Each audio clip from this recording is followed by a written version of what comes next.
নমস্কার, আপনারা দেখছেন গ্রাউন্ড জিরো মিডিয়া। আর এখন যে খবরটার দিকে নজর রাখবো সেটা সংসদ নিয়ে।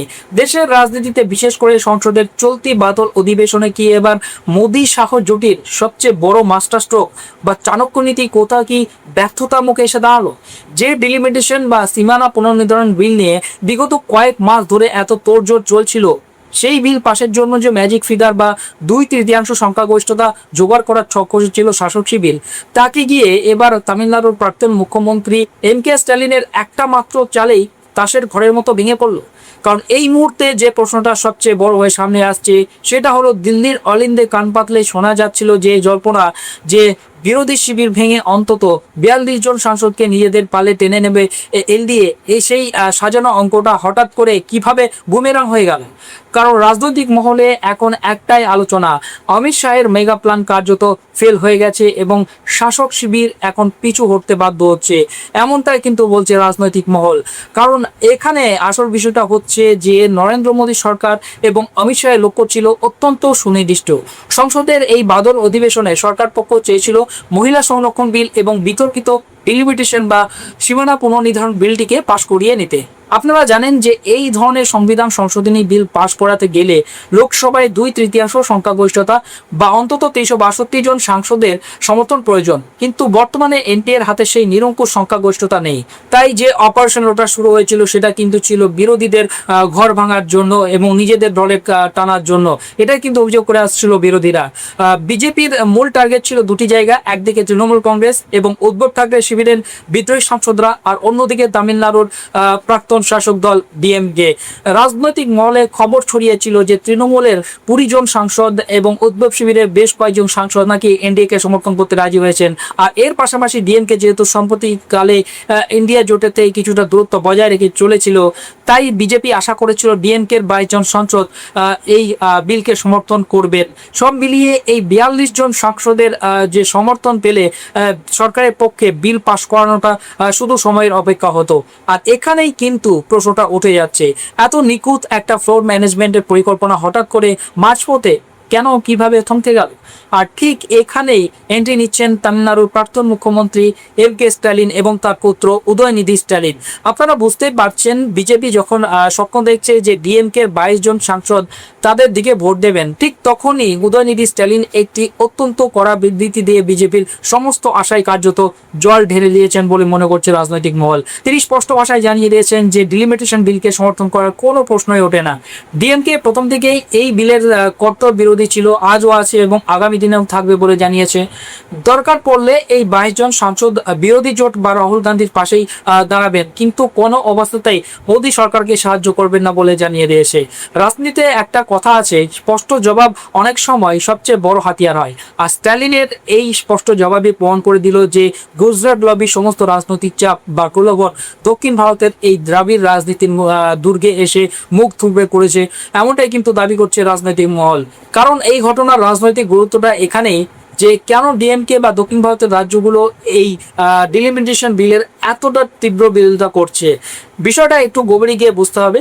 ডিলিমিটেশন বা সীমানা পুনর্নির্ধারণ বিল কার্যকর হলে লোকসভার আসন সংখ্যা বাড়বে, কিন্তু সমস্যা হলো এই আসন সংখ্যা বাড়ানোর মাপকাঠি হবে জনসংখ্যা। দক্ষিণ ভারতের রাজ্যগুলো বিশেষ করে তামিলনাড়ু, কেরালা দশকের পর দশক ধরে অত্যন্ত সফলভাবে নিজেদের জনসংখ্যা নিয়ন্ত্রণ করতে সফল হয়েছে। অন্যদিকে উত্তর ভারতের রাজ্যগুলো, যাকে হিন্দি বলা হয়, সেখানে জনসংখ্যা হুহু করে বেড়েছে। এখন যদি জনসংখ্যার ভিত্তিতে আসন বাড়ে, তবে উত্তরপ্রদেশ, বিহারের মতো রাজ্যগুলোতে লোকসভার আসন অভাবনীয় হারে বেড়ে যাবে। আর দক্ষিণ ভারতের প্রতিনিধিত্ব জাতীয় রাজনীতিতে আনুপাতিক হারে অনেকটাই কমে যাবে। ডিএমকে স্পষ্ট দাবি, জনসংখ্যা নিয়ন্ত্রণের মতো ভালো কাজের জন্য তাদের কেন শাস্তি পেতে হবে? তাদের 3টি প্রধান শর্ত রয়েছে। প্রথমত, আগামী 25 বছর পর্যন্ত 1971 সালের জনগণনাকে ভিত্তি হিসেবে ধরতে হবে। দ্বিতীয়ত, আসন বাড়লে তা সমস্ত রাজ্যের জন্য সমানভাবে বা 50% হারে বাড়াতে হবে। এবং তৃতীয়ত, বিলে স্পষ্ট করে উল্লেখ থাকতে হবে কোন রাজ্যে কত আসন বাড়ছে। কিন্তু বিষয়টা এখানেই শেষ নয়। রাজনৈতিক বিশেষজ্ঞরা বলছেন, শাসক শিবিরের কপালে চিন্তার ভাঁজ আরো চওড়া করেছে তৃণমূল কংগ্রেসের অন্ধদের সমীকরণ। জল্পনা ছিল যে তৃণমূলের 20 জন সাংসদ যারা এনসিপিআই এ যোগ দিয়েছেন তারা সরকারের পাশে দাঁড়াবেন, কিন্তু তারপর যা ঘটলো তা শাসক দলের কাছে একটা বড় ধাক্কা। এই 20 জনের মধ্যে 3 জন সংখ্যালঘু সাংসদ ইউসুফ পাঠান, আবু তহের খান এবং খলিলুর রহমান কিন্তু সব জানিয়ে দিয়েছেন যে তারা এনসিপিআই এ আছেন, কিন্তু এনডিএ কে সমর্থন করার কথা স্পষ্টভাবে জানাননি। এর আগে আমরা দেখেছি যে এই 3 সাংসদ কিন্তু পরপর দুবার এনডিএর বৈঠকে অনুপস্থিত ছিলেন, যদিও তারা পরে বৈঠকে যোগ দেন, কিন্তু এনডিএ কে সমর্থন করার কথা কিন্তু স্পষ্টভাবে জানাননি ইউসুফ পাঠান। পরে দেখা যায় কিন্তু এই 3 সাংসদরা মসজিদ থেকে মাইক খোলা নিয়ে বিতর্ক যে তৈরি হয়েছে তার কিন্তু বিরোধিতা করছেন এবং বাংলার মুখ্যমন্ত্রী শুভেন্দু অধিকারীকে স্মারকলিপি জমা দিয়েছেন। রাজনৈতিক মহলের মতে তারা হয়তো দলের একাংশের উপর ক্ষুব্ধ, কিন্তু তার মানে এই নয় যে বিজেপির হাত ধরবেন। খুব নরেন্দ্র মোদী, অমিত শাহ বা জেপি নাড্ডার তরফ থেকে বারবার ডাকা বৈঠক সত্ত্বেও তারা কিন্তু তাতে যোগ দেননি। অর্থাৎ যে 20 জনের অঙ্ক কষা হচ্ছিল সেখান থেকে প্রথমেই 3 জন বাদ পড়লেন, আর যে বাকি 17 জন রইলেন তাদের মাথার ওপরেও দলত্যাগ বিরোধী আইন বা অ্যান্টি ডিফেকশন ল এর খাড়া ঝুলছে। ফলে ভোটাভুটির সময় তারা ঠিক কি পদক্ষেপ নেবেন তা নিয়ে একটা চরম অনিশ্চয়তা তৈরি হয়েছে। ঠিক এই জায়গাতেই বিজেপি পুরো অঙ্কটা ওলটপালট হয়ে গেছে বলে মনে করা হচ্ছে। একদিকে স্ট্যালিনের 22 জন সাংসদ হাতছাড়া, অন্যদিকে তৃণমূলের 3 জন সাংসদের বিদ্রোহ, সব মিলিয়ে সরকারের পক্ষে ম্যাজিক ফিগার ছোঁয়া কার্যত অসম্ভব হয়ে দাঁড়িয়েছে বলে মনে করা হচ্ছে। আর এই ঘটনায় কিন্তু এখন নতুন করে রাজনৈতিক জল্পনা তৈরি করেছে যে সরকার কি এবার এই বিলগুলো পেশ করার সাহসই দেখাতে পারবে না। কারণ যদি বিল পেশ করা হয় এবং সংসদে তা পাশ করানো না যায় তবে মোদী সরকারের জন্য তার চেয়ে বড় রাজনৈতিক ধাক্কা আর কিছু হতে পারে না। এমনিতেই বিরোধী দলনেতা হিসেবে রাহুল গান্ধী এবং ইন্ডিয়া জোটের অন্যান্য সাংসদরা যেভাবে সরকারকে প্রতিনিয়ত কণ্ঠাসা পড়ছেন তাতে সরকার পক্ষের আত্মবিশ্বাসে যথেষ্ট চির ধরেছে বলে মনে করছে রাজনৈতিক মহল। আর এই কারণে এখন সবচেয়ে বড় প্রশ্ন তাহলে কি শেষ পর্যন্ত ডিলিমিটেশন এবং মহিলা সংরক্ষণ বিল এই অধিবেশনে আনবে না? রাজনৈতিক মহলে এমন জল্পনা ইতিমধ্যেই জোরদার হয়েছে। সংসদ বিষয়ক রাজনীতি নিয়ে দীর্ঘদিন ধরে বিকট করা সাংবাদিকদের একাংশের দাবি সরকার হয়তো এই মুহূর্তে দুটো বিল নিয়ে পিছিয়ে যেতে পারে, কারণ বিল সংসদে এনে যদি সংখ্যাগরিষ্ঠতা প্রমাণ করতে না পারে তাহলে সেটাই সরকারের জন্য আরো বড় রাজনৈতিক ধাক্কা হয়ে দাঁড়াবে। বিশেষ করে যখন সংসদের ভিতরে ইতিমধ্যেই বিরোধীরা অমিত শাহের জবাব দাবি করছেন এবং তার ইস্তফার দাবিতে সরব হচ্ছেন, তখন আরেকটি গুরুত্বপূর্ণ বিল নিয়ে ভোটাভুটিতে সরকার যদি হেরে যায় তাহলে বিরোধীরা সেটাকে বড় রাজনৈতিক অস্ত্র হিসেবে ব্যবহার করবে বলে মনে করা হচ্ছে। মনে রাখতে হবে এর আগে সংখ্যাগরিষ্ঠতার অভাবে গুরুত্বপূর্ণ বিল আটকে যাওয়ার নজির তৈরি হয়েছে। ফলে সরকার হয়তো চাইবে না একই ধরনের পরিস্থিতি আবার তৈরি হোক। অন্যদিকে এফসিআর এ সংশোধনী বিল নিয়ে সরকার এগোতে চাইছে বলে আলোচনা চলছে।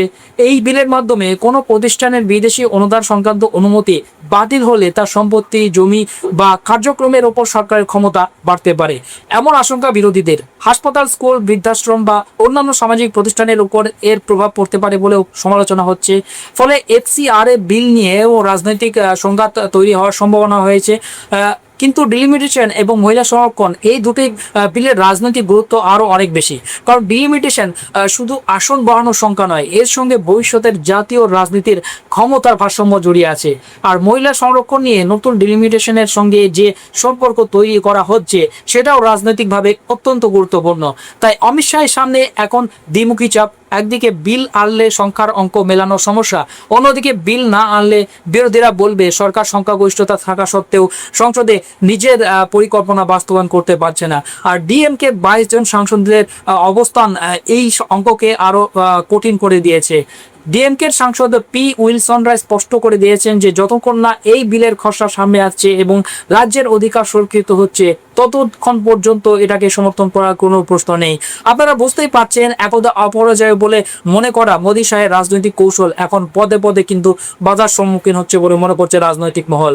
সংসদে আর আগের মতো গায়ের জোর বা অর্ডিন্যান্স এনে বিল পাশ করিয়ে নেওয়ার পরিস্থিতি নেই বলে মনে করছে রাজনৈতিক মহল। বিরোধীদের একটা সংঘবদ্ধ প্রতিরোধ এবং বিশেষ করে স্ট্যালিনের মতো আঞ্চলিক নেতাদের মেরুদণ্ড সোজা করে দাঁড়িয়ে থাকার ক্ষমতা জাতীয় রাজনীতির সমীকরণটাকে সম্পূর্ণ বদলে দিয়েছে। এছাড়াও আমরা দেখেছি যে তামিলনাড়ুর মুখ্যমন্ত্রী থালাপতি বিজয় সাংসদদের সঙ্গে বৈঠক করেছেন, তিনি কিন্তু এই বিষয়ে স্পষ্ট কথা জানিয়েছেন। এখন প্রশ্ন হচ্ছে অমিত শাহের মতো একজন দক্ষ স্ট্র্যাটেজিস্টের সাজানো পরিকল্পনা এভাবে চোখের সামনে ব্যক্ত হয়ে যাওয়াটা কি মোদী সরকারের দুর্বলতার প্রমাণ? দক্ষিণ ভারত কি এভাবেই আগামী দিনে দিল্লির মসনদকে নিয়ন্ত্রণ করতে শুরু করবে?